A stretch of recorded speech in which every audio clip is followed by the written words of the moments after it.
my presentation is on space travel.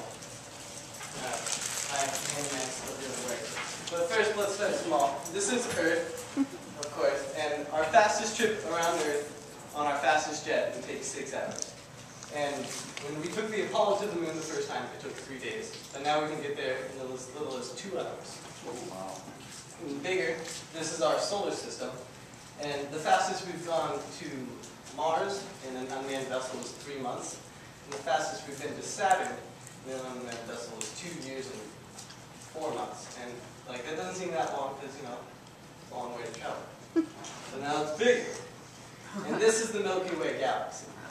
Now it's important to note that our solar system isn't actually that big. It's just one of these tiny specks of light. And from our speck of light to the next speck of light, Alpha Centauri, takes 13,080 years in our fastest spaceship. And like, that's a really, really long time. Alright. Now this is a possibly habitable planet that is 13 light years away. There's 76 trillion miles. And, like, it's really far away. And in our fastest spaceship, that would take 40,000 years. And really, I don't think we can wait that long. Alright, now this is just a fraction of our known universe. Can someone turn off the other light? And with so many places to go, so many things to see and find, like, how are we ever going to cover it all? Well, the answer is we're going to make the jump to light speed.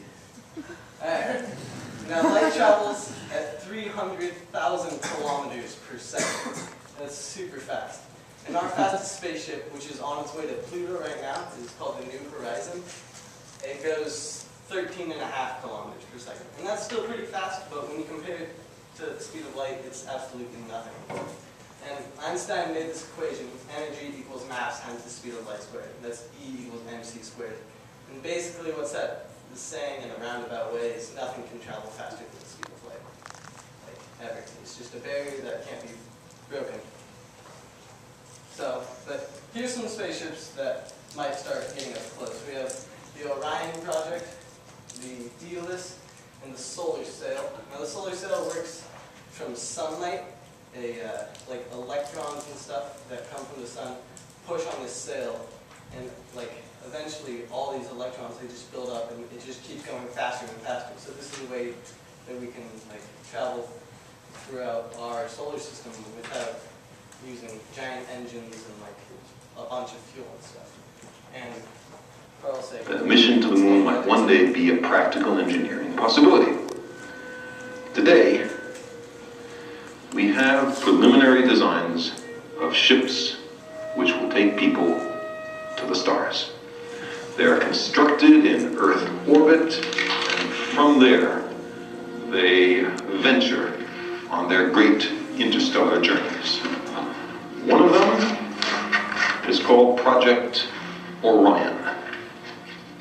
It utilizes nuclear weapons, hydrogen bombs, against an inertial plate, each explosion providing a kind of putt-putt, a vast nuclear motorboat in space. Orion seems entirely practical and was under serious development in the United States until the signing of the international treaty forbidding nuclear weapons explosions in space. Personally, the Orion starship is the best use of nuclear weapons I can think of, provided the ships don't depart from very near the Earth.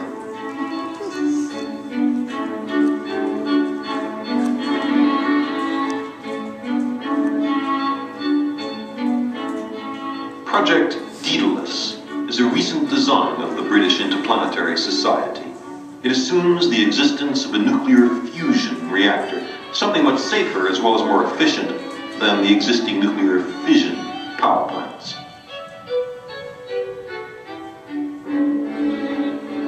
We do not yet have fusion reactors. One day, quite soon, we may.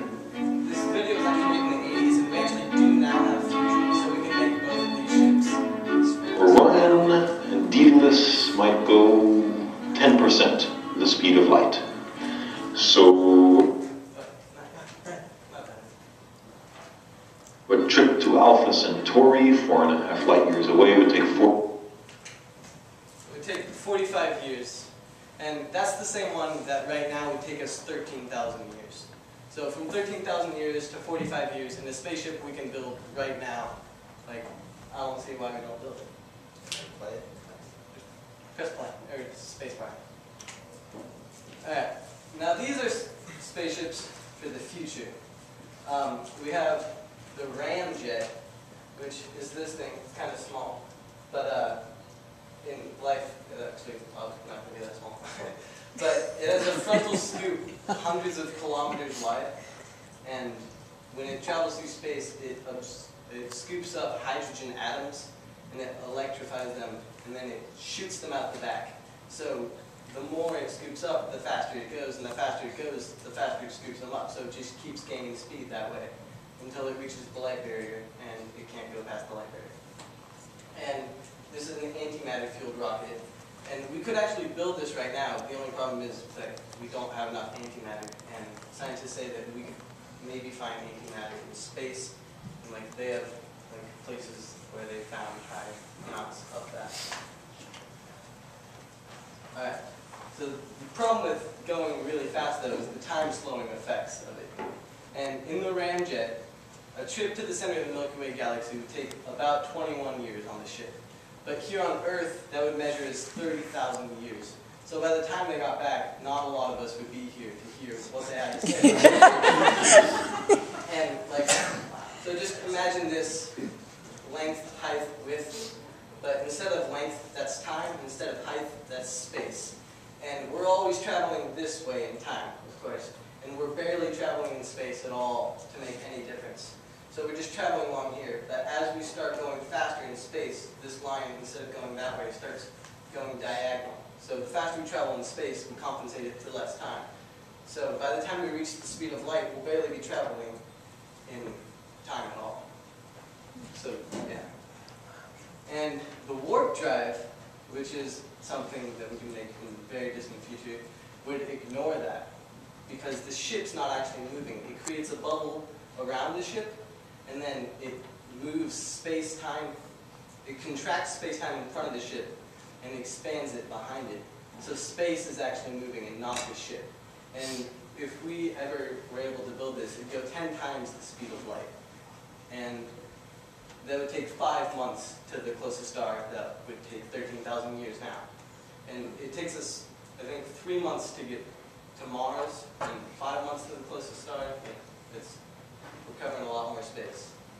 But it would also require energy, the equivalent to 1.5 million Hiroshima bombs, which is enough to wipe out all civilization on Earth. So it's kind of risky, but...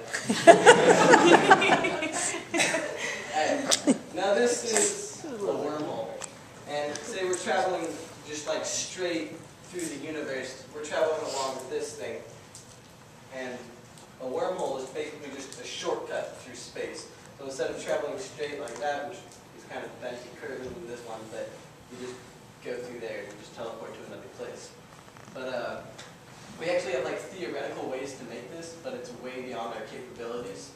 But like, you know, like maybe alien civilizations that are just really awesome could make this, and like we'd have wormholes that we'd be able to just travel from one point in space to another just super fast in a flash. Alright, so with so many places to go, like the possibilities are limitless. And if we make these spaceships and we do travel at the speed of light, we can truly go to infinity and beyond.